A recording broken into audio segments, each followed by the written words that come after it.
The ancient communication array on Villani Prime hummed with desperate energy as Ambassador Talon pressed his scaled hands against the control console. His once proud civilization lay in ruins around him, cities burning under the relentless bombardment of the Krovar Empire.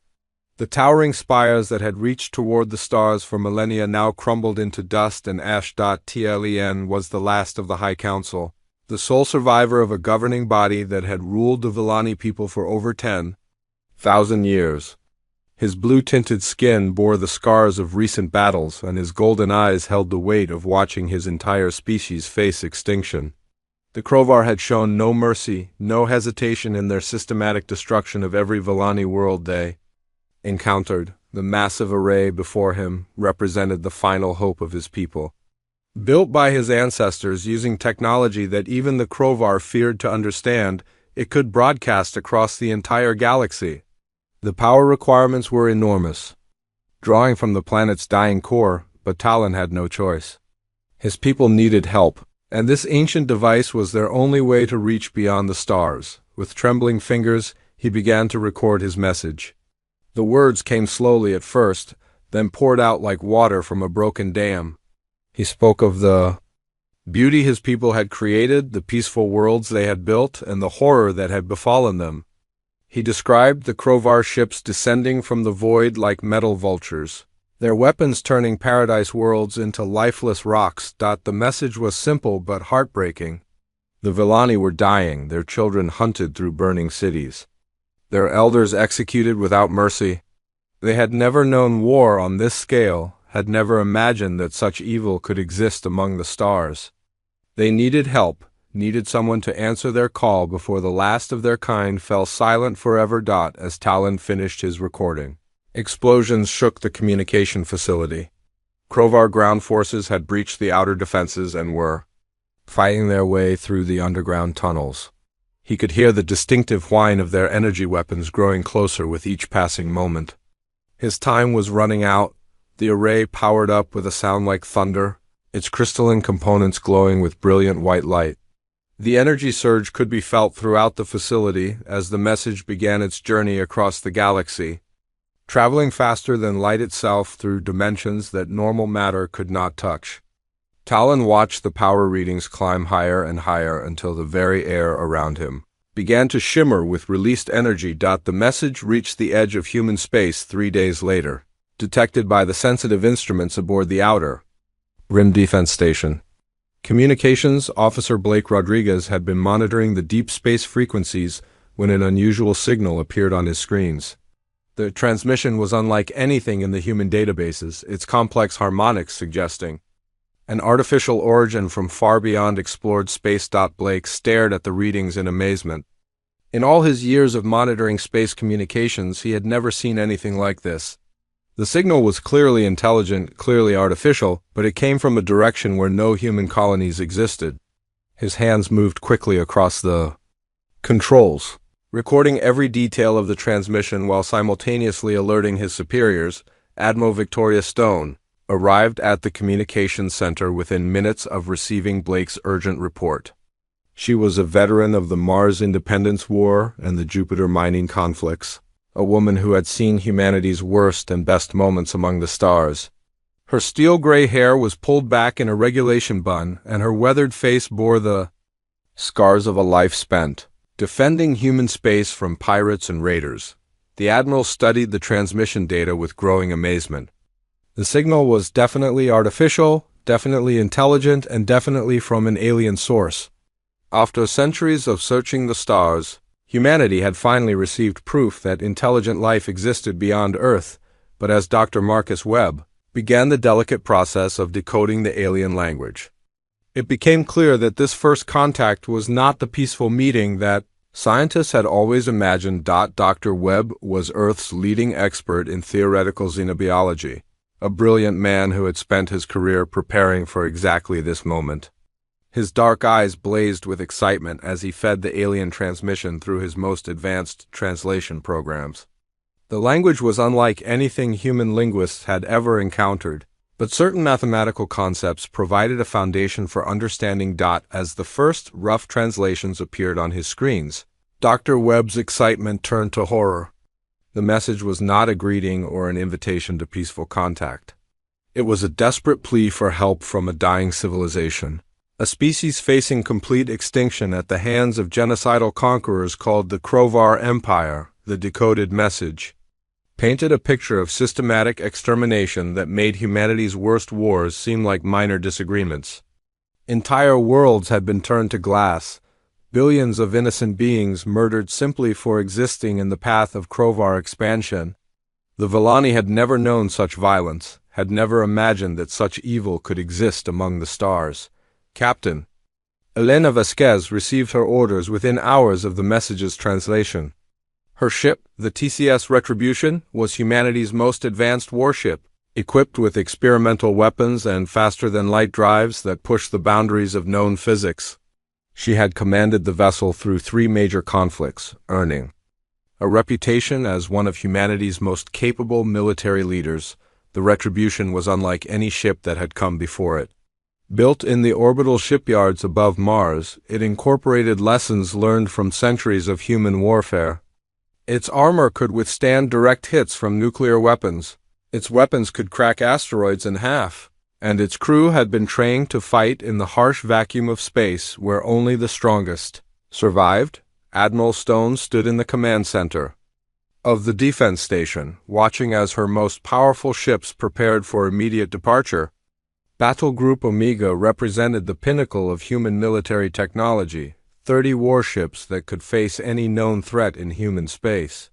But now they were heading into the unknown, responding to an alien distress call with no idea what they might encounter. The Admiral had made her decision quickly, without consulting Earth's political leaders. The message from the Villani was clear. They had only days before their last world fell to the Krovar fleet. There was no time for debate, no time for diplomatic protocols. If humanity was going to help, they had to act immediately. Captain Rex Morrison received command of the entire battle group, his flagship TCS Apocalypse leading the formation as they prepared to jump to hyperspace.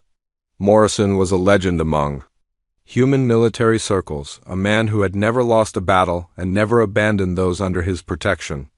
His stern face showed no emotion as he studied the star charts that would guide them to the Villani home system. The Apocalypse was the most powerful warship humanity had ever built, a massive vessel that carried enough firepower to level entire continents. Its crew of 5,000 included the best soldiers, pilots, and engineers that Earth could provide. They were heading into unknown space to face an enemy they had never seen, but they were ready for whatever they might find. As the human fleet entered hyperspace, their faster-than-light sensors detected troubling readings from their destination. The Krovar Armada was already in position around the last Villani world, their massive ships beginning the final bombardment that would end an ancient civilization forever. Morrison studied the sensor data with growing concern. They were racing against time itself, pushing their ships to the very limits of safe hyperspace travel. But even at maximum speed, they might arrive too late to save the Villani people. The question was whether they could arrive in time to do something else entirely, to show the galaxy that some things would never be tolerated while humanity existed among the stars. The human fleet dropped out of hyperspace at the edge of the sanctuary system like ghosts materializing from the void. Captain Morrison stood on the bridge of the TCS Apocalypse, his weathered hands gripping the command rail as he watched the tactical displays update with horrifying information. The Krovar fleet was massive beyond anything human intelligence had prepared them for. Over 200 alien warships surrounded the blue-green world of Sanctuary Prime like metal vultures, circling dying prey. Each Krovar vessel was enormous, some stretching nearly 2 kilometers in length, their dark hulls bristling with weapon emplacements designed for one purpose: the complete destruction of planetary civilizations. The sight would have intimidated any reasonable military commander. Commander Lisa Park, Morrison's tactical officer, ran her fingers across the sensor controls with practiced efficiency. Her analysis of the alien fleet revealed troubling numbers but also unexpected weaknesses. The Krovar ships were built for intimidation rather than actual combat effectiveness. their massive size making them slow and cumbersome in the vacuum of space. On the bridge of his flagship, the massive dreadnought Worldender, War Master Thane observed the bombardment of Sanctuary Prime with cold satisfaction. He was a veteran of dozens of planetary conquests, a being whose reputation for cruelty had spread across half the galaxy. His armored form stood nearly 3 meters tall, covered in the traditional battle scars that marked a successful Krovar warrior. The bombardment had been proceeding for 6 hours, methodically destroying every city, every settlement, every sign of Villani civilization on the planet below. Thane took personal pleasure in watching ancient monuments crumble under his weapons, knowing that each explosion erased thousands of years of cultural achievement. This was how the Krovar had conquered the galaxy, through overwhelming force. An absolute terror. Deep beneath the surface of Sanctuary Prime, Villani leader Kira huddled with the last survivors of her species in reinforced bunkers that had been built centuries ago. The 50,000 Villani who remained alive represented less than 1% of their original population, refugees who had fled from a dozen different worlds as the Krovar advance swept across their territory. Kira was young for a Villani leader, her silver hair barely touched by the blue coloring that marked advanced age among her people. She had watched her homeworld burn, had seen her family executed by Krovar soldiers, and had somehow found the strength to guide the survivors to this final refuge. Now even that sanctuary was crumbling under the relentless bombardment from above. The underground shelters shook with each impact, dust raining from the ceiling as the Krovar weapons systematically worked their way across the planet's surface. Children cried in their parents' arms while the elderly sat in silent resignation, knowing that their ancient civilization was drawing to its final breath. The bombardment would continue until nothing lived on the planet's surface, above the dying world. Krovar sensors detected the arrival of unknown ships at the system's edge. The readings were confusing, only 30 vessels compared to the massive Krovar fleet, but their energy signatures were unlike anything in the Imperial databases. War Master Thane studied the reports with growing curiosity rather than concern. The unknown ships were tiny compared to Krovar vessels, the largest barely 1/5 the size of his smallest frigate. Their configuration was strange, built for speed and maneuverability rather than the overwhelming firepower that characterized proper warships. Thane dismissed them as scouts from some minor civilization, probably refugees fleeing the advance of his empire. With casual arrogance born from centuries of easy victories, Thane dispatched 20 of his escort vessels to investigate and destroy the newcomers. The ships he chose were older models, sufficient to handle any resistance from primitives who dared to interfere with Krovar operations. He expected the engagement to last less than an hour. Lieutenant Commander Jake Sullivan received the order to engage from Captain Morrison with grim satisfaction. His stealth frigate TCS Shadow was one of humanity's most advanced warships, designed specifically for operations behind enemy lines. The ship's experimental armor could deflect most known energy weapons, while its railgun systems could punch through any armor ever tested. The 20 Krovar ships approached the human formation with the confidence of apex predators facing helpless prey. Their massive hulls bristled with energy weapons that had reduced countless worlds to ash, while their commanders prepared to add another easy victory to their records. They had never faced resistance that could threaten their overwhelming technological advantage. Chief Weapons Officer Rita Santos watched her targeting systems lock onto the approaching Krovar vessels with predatory focus. Her railgun batteries were loaded with tungsten penetrator rounds accelerated to nearly 20% of light speed, projectiles that could punch through solid rock like paper. The enemy ships were flying in perfect formation, completely unaware of the death approaching them. The first engagement lasted exactly 4 minutes and 37 seconds. Human ships struck from multiple directions with weapons the Krovar had never encountered, their railgun rounds tearing through alien armor like tissue paper.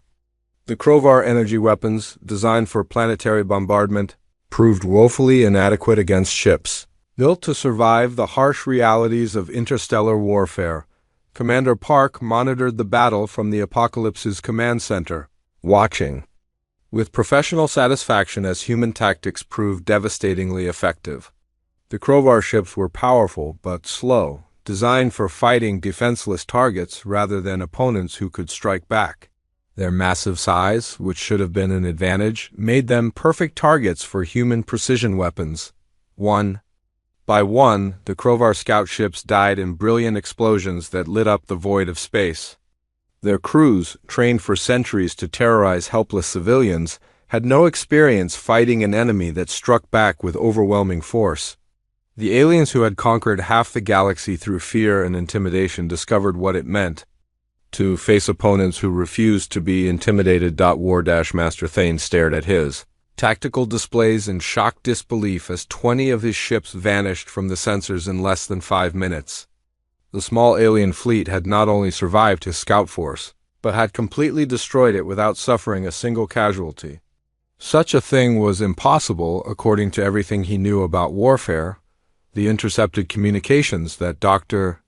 Webb's translation programs decoded painted a picture of alien confusion and growing fear. The Crowbar had never encountered resistance this effective, had never faced an enemy that could match their technological superiority. For the first time in their imperial history, they were facing opponents who might actually be able to defeat them.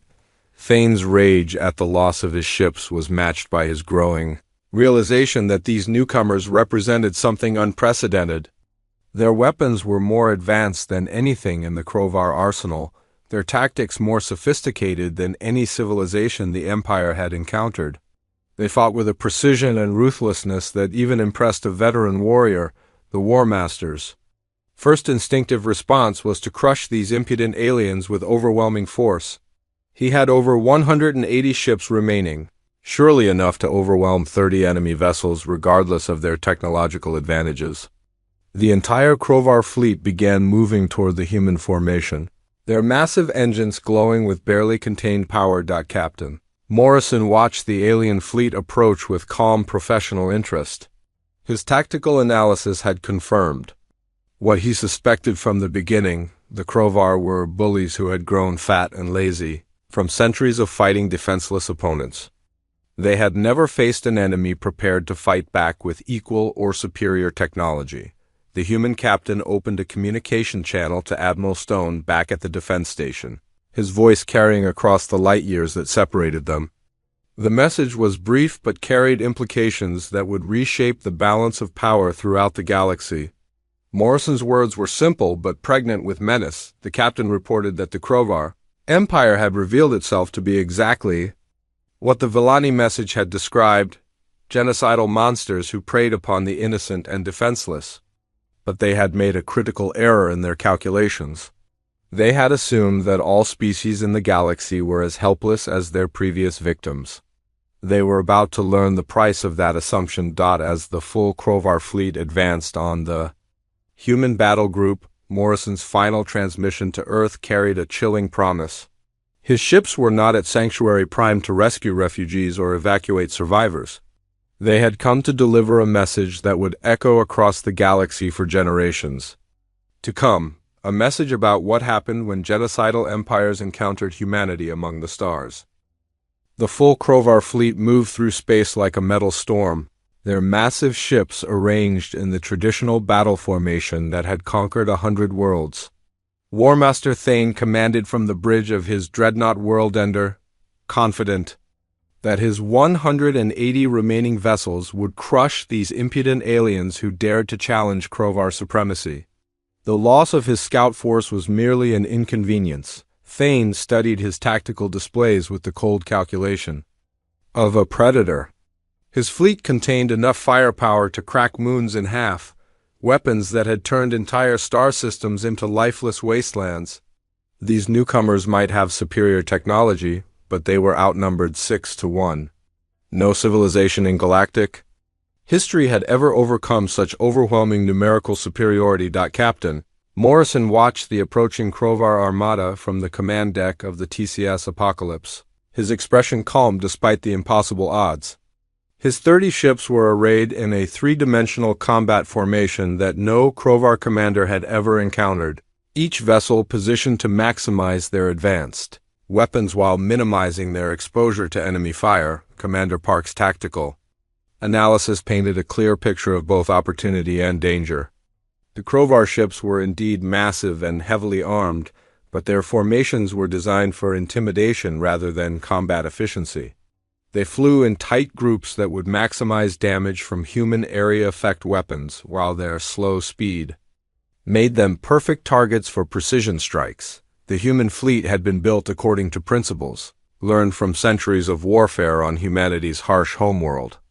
Every ship was designed to fight outnumbered against superior odds, their crews trained to survive in conditions that would kill most other species. They were products of a Deathworld civilization that had learned to thrive in the face of overwhelming adversity. War Master Thane opened communications to the alien fleet, his voice carrying the arrogance of a conqueror who had never known defeat. He offered them a single chance to surrender, promising quick deaths if they submitted immediately. The alternative, he explained with savage pleasure, would be slow torture followed by the complete destruction of their homeworld. Morrison's response was broadcast on all frequencies, ensuring that every ship in both fleets could hear his words.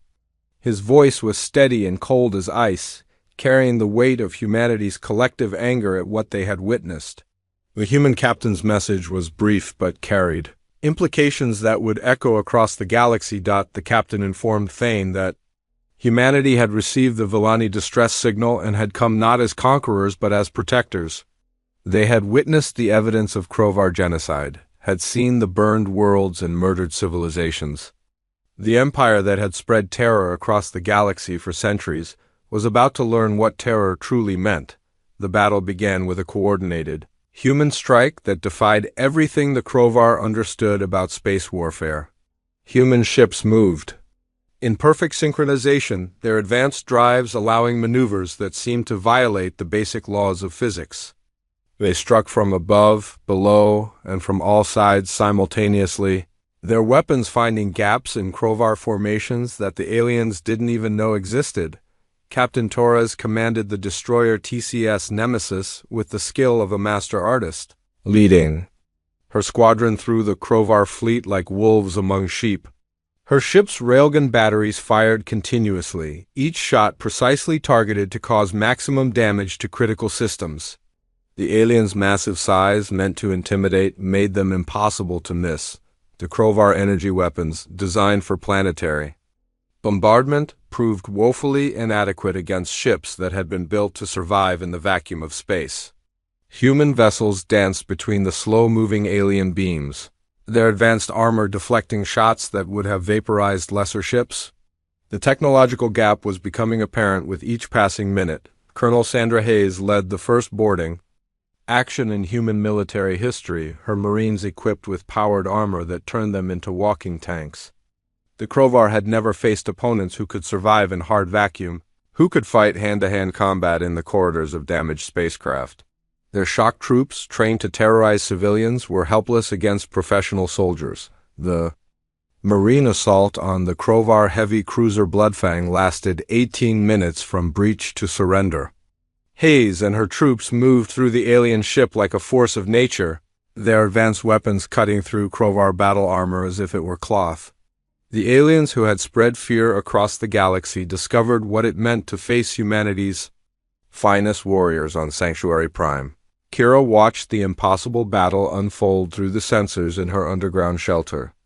The readings seemed impossible. The tiny human fleet was systematically destroying the massive Krovar armada that had terrorized her people for months.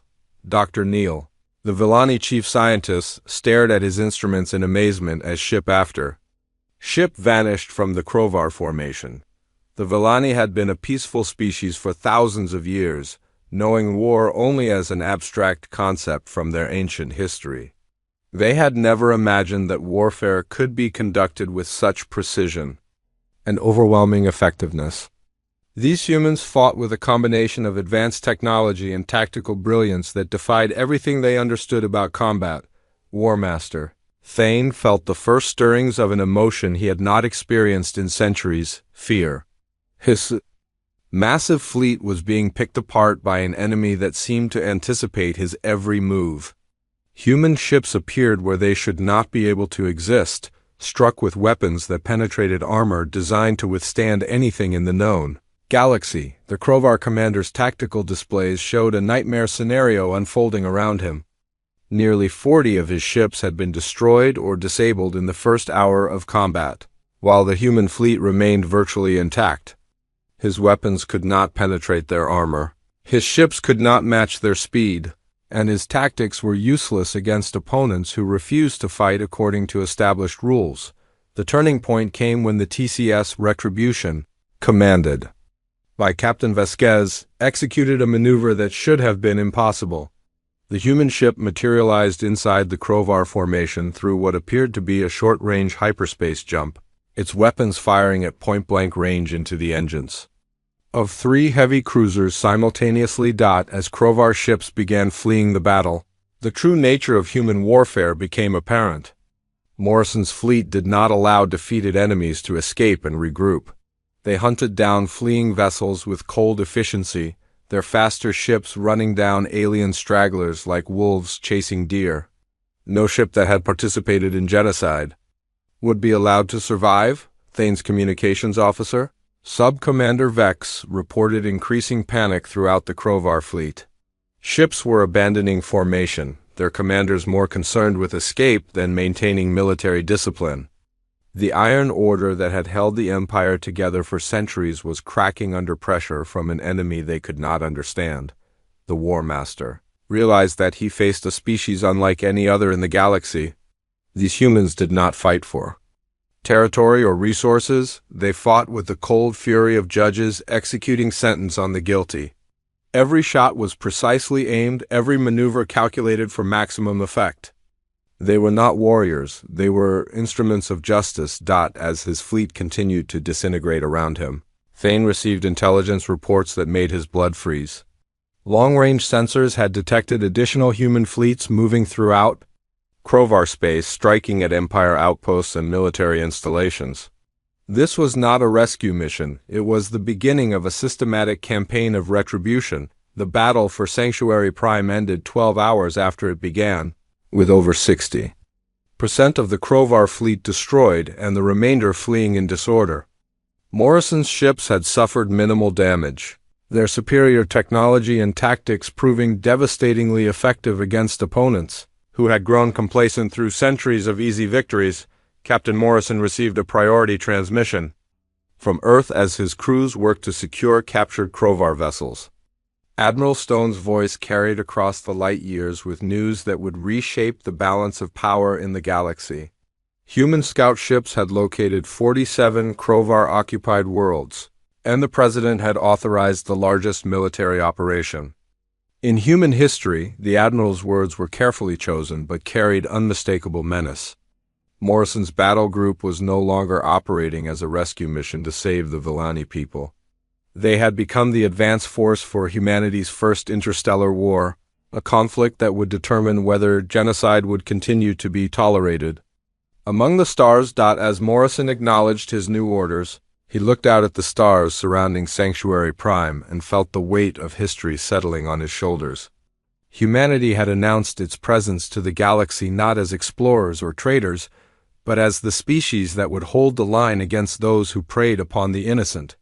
The Deathworlders had arrived, and the galaxy would never be the same. 3 weeks after the Battle of Sanctuary Prime, the Krovar Empire reeled from defeats that should have been impossible. Emperor Drax sat upon his obsidian throne in the heart of Dominion Prime, his ancient form trembling with rage as reports poured in from across his domain. The empire that had ruled through fear for over 3 centuries was experiencing something unprecedented: systematic military defeat. The Emperor was old even by Krovar standards, his scarred hide bearing the marks of 1,000 battles fought. During the Empire's expansion across the galaxy, he had personally overseen the extermination of 23 different species, had watched entire civilizations burn at his command.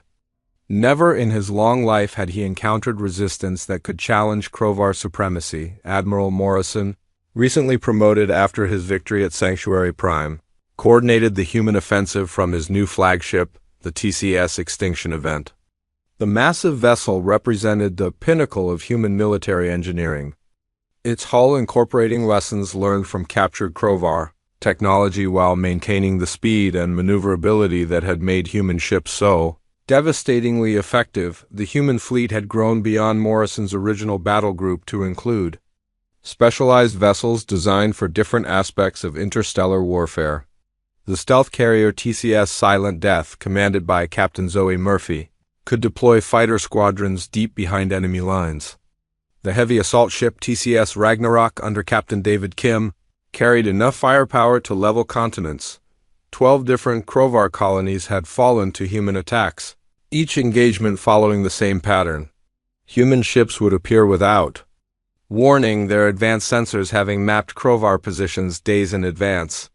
The battles that followed were not contests between equals but systematic destruction of forces that had grown complacent through centuries of easy victories.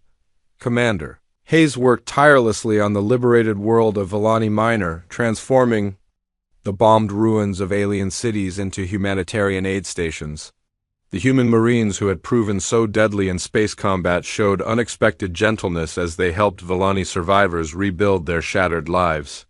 The aliens were amazed by humanity's capacity for both war and compassion. Kira served as liaison between the growing alliance of liberated species and the human military command. She had watched her people's near-extinction transform into hope as more and more worlds were freed from Krovar oppression. The young Villani leader began to understand that Earth's children possessed something the galaxy had not seen in millennia: the will to fight for others rather than themselves. Dr. Webb's xenobiology teams made discoveries that painted an even darker picture of Krovar expansion than anyone had imagined. The Empire's archives, captured from destroyed command ships, contained detailed records of their conquests.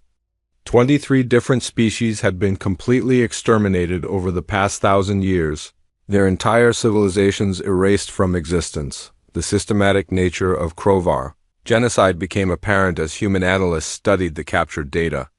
The Empire did not simply conquer and enslave, they methodically eliminated any species that might eventually pose a threat to their dominance. Entire star systems had been sterilized, their planets rendered lifeless to prevent any possibility of future resistance. This evidence of galactic-scale atrocity hardened human resolve in ways that military defeats alone could not have achieved. The war was no longer about protecting the Villani or even stopping Krovar expansion. It had become a moral crusade to ensure that such systematic evil would never again be allowed to flourish among the stars.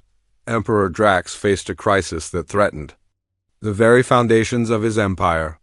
His military commanders reported that human fleets appeared to possess technology superior to anything in the Krovar arsenal. Their ships moved faster, struck harder, and seemed capable of appearing anywhere in the galaxy without warning. Traditional Imperial tactics were proving useless. In desperation, the Emperor issued a galaxy-wide declaration that branded humanity as a savage Deathworlder species that threatened all civilized life. He called upon every spacefaring civilization to join a grand alliance against the human menace, offering territorial concessions and trade agreements to any species that would contribute ships to the defense of the Empire. The response to Drax's declaration was not what he had expected. Instead of rallying to the Krovar banner, dozens of species that had hidden from Imperial expansion for centuries began sending secret communications to human forces. They offered intelligence, supplies, and safe harbors to the fleets that were systematically dismantling the empire that had terrorized them for generations. Lieutenant Sarah Foster, serving as Morrison's intelligence officer, found herself coordinating with alien species that most humans had never imagined existed. The reptilian Saurid people, survivors of an attempted Krovar genocide 50 years earlier, provided detailed maps of Imperial strongholds. The crystalline Zephyrians offered energy weapons technology that enhanced human firepower even further. Each New alliance brought fresh evidence of Krovar atrocities and renewed determination to see the Empire destroyed completely. The galaxy, it seemed, had been waiting for someone strong enough to challenge the Krovar dominance. Humanity's arrival had provided the catalyst for a general uprising that spread far beyond the scope of the original rescue mission. Captain Murphy's stealth operations revealed the true scope of Krovar military preparation. The Empire was mobilizing every ship in its vast fleet, pulling vessels from garrison duties across hundreds of systems. The response was massive but also desperate, the actions of a regime that finally understood the magnitude of the threat it faced. The intelligence reports that reached Morrison's headquarters painted a picture of an empire in complete disarray. Krovar commanders who had never faced serious resistance were making tactical errors that human officers exploited ruthlessly. Supply lines that had operated without threat for centuries were being cut by fast-moving human raiders. Admiral Stone, coordinating the overall human war effort from Earth, received reports that confirmed their enemies' growing desperation. Krovar forces were abandoning forward positions, falling back toward their core systems in what appeared to be preparation for a final defensive stand. The empire that had seemed invincible was collapsing faster than anyone had thought possible. The psychological impact of human victories went far beyond the military sphere. Species that had lived in terror of Krovar expansion for generations began to hope that freedom might actually be possible. Resistance movements that had been crushed decades earlier began to reform, inspired by evidence that the seemingly invincible empire could be defeated. Dr. Webb's diplomatic corps worked around the clock to coordinate between the dozens of species that were joining the anti-Krovar alliance. Each new member brought unique capabilities and knowledge of Imperial operations. The growing coalition represented the largest cooperative effort in galactic history. United by shared hatred of Krovar oppression, Emperor Drax's throne room became a place of constant crisis management as his empire crumbled around him. Reports arrived hourly of new defeats, new defections, new species joining the human-led alliance. The Iron Order that had held his domain together for centuries was fracturing under pressure from enemies he could not understand. The Emperor's final desperate gambit was revealed when intercepted. Communications reached Foster's intelligence network. Drax was preparing to deploy what Krovar archives called the final solution, a massive fleet of planet-killer vessels that could destroy entire worlds. The target of this ultimate weapon was not the liberated alien worlds or even the expanding human fleet bases. Foster's hands trembled as she decoded the transmission that would change everything. Emperor Drax, faced with the collapse of his empire, had made a decision that revealed the true depths of Krovar malevolence. The planet-killer fleet was being assembled for a direct assault on humanity's homeworld.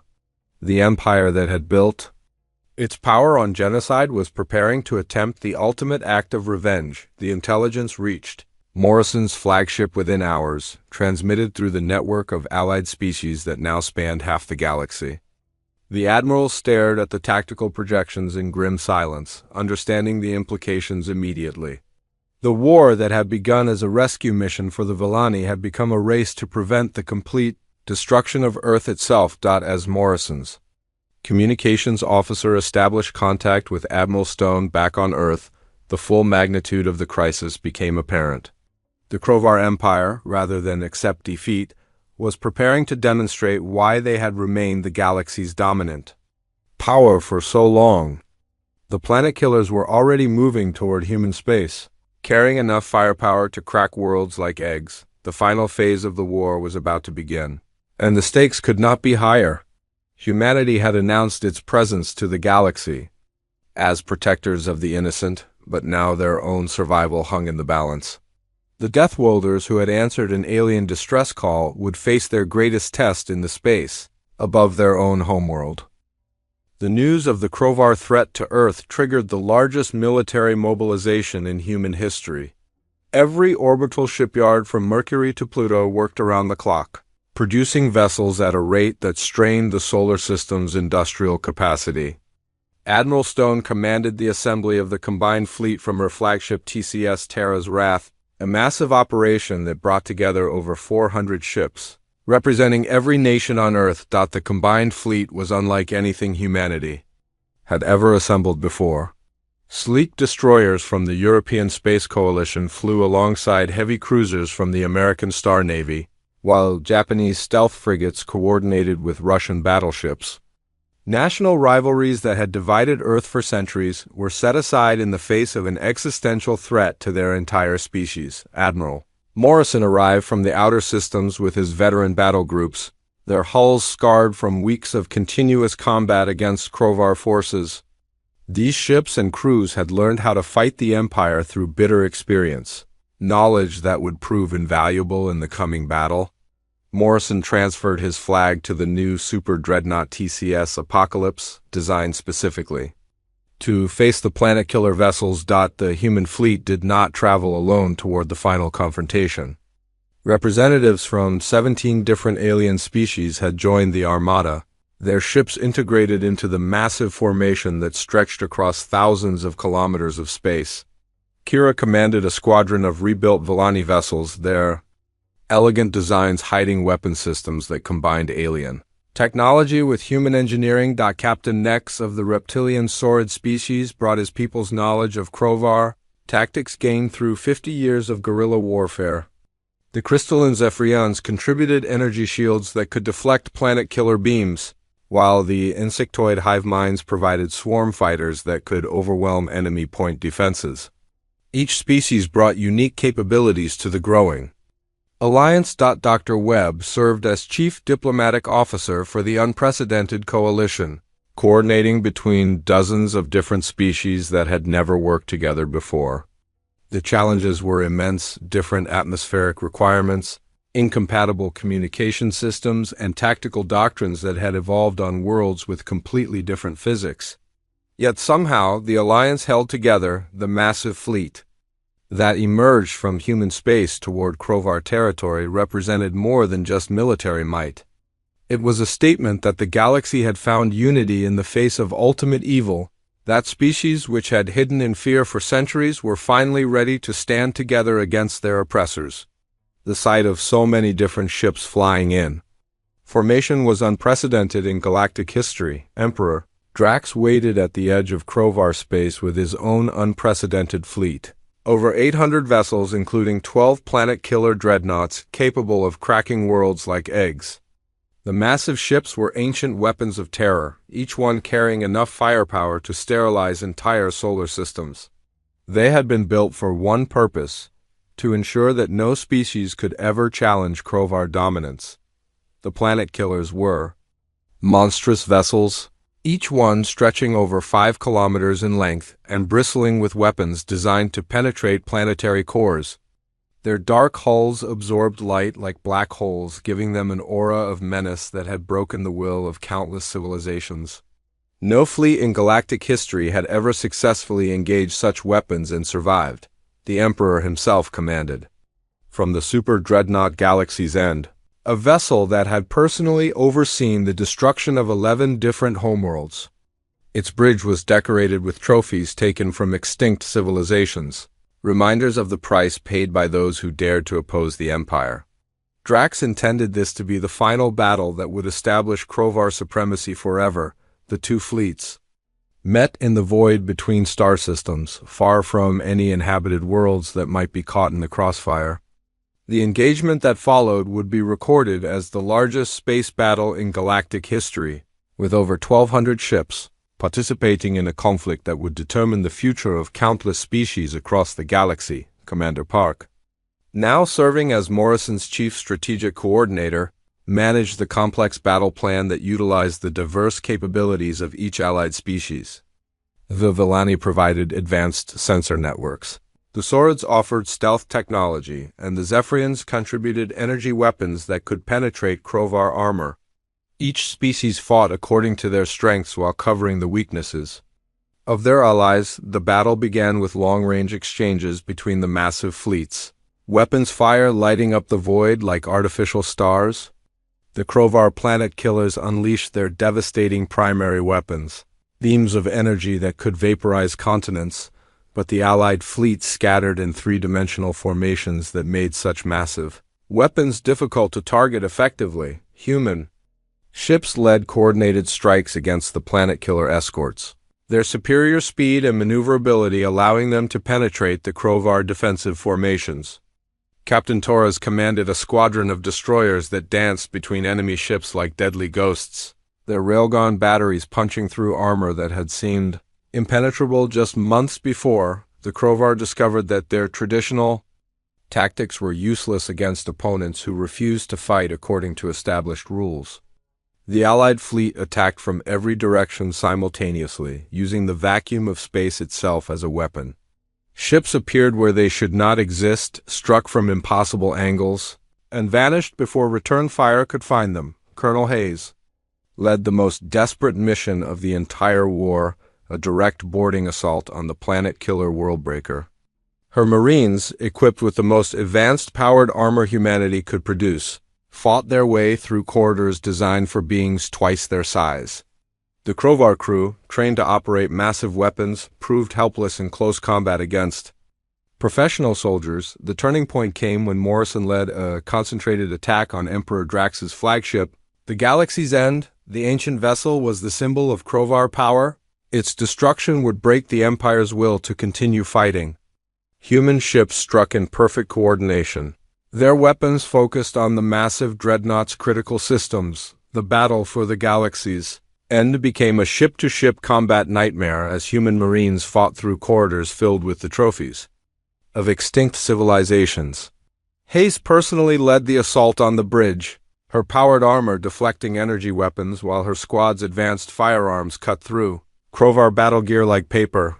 Emperor Drax made his final stand in his throne room, surrounded by the artifacts of 1,000 conquered worlds.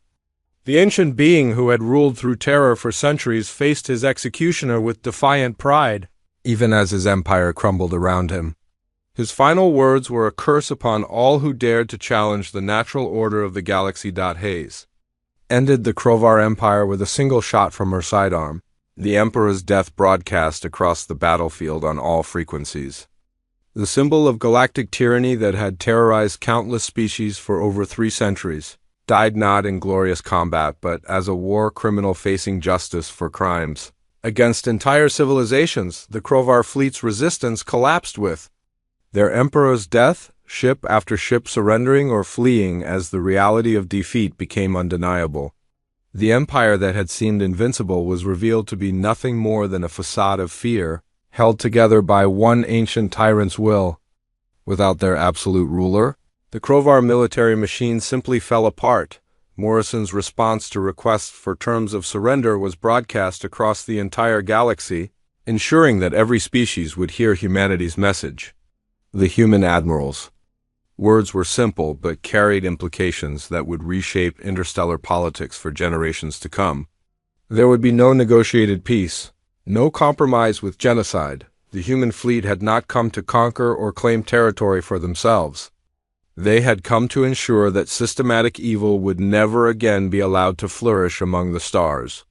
The Krovar Empire would be dismantled completely, its surviving population held accountable for their crimes, and its victims finally given justice. In the aftermath of victory, humanity faced a choice that would define their role in galactic civilization. They possessed the military might to claim the Krovar Empire as their own, to become the new dominant power among the stars. Instead, they chose a different path that surprised even their closest allies. The Galactic Protection Coalition was established with Earth serving as the military backbone for a new era of mutual defense.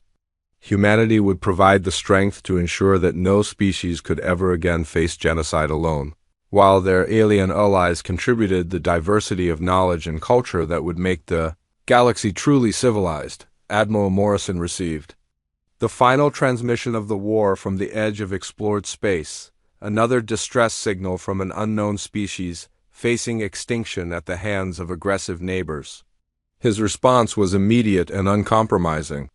The combined fleet set course for the source of the signal, ready to answer another call for help. The message that humanity had sent to the galaxy was clear and unambiguous.